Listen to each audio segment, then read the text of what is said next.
Hello everyone. Today we talk about how to fix the app of DramaBox. We will go to settings.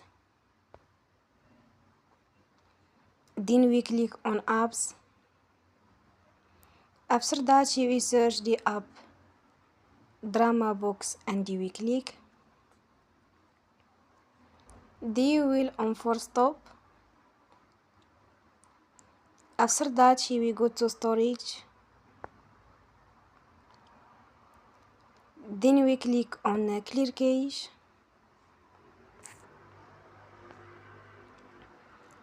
In the end, you will turn off your Wi-Fi and you will turn again. Don't forget to support us by like and subscribe. See you next time and thank you for watching.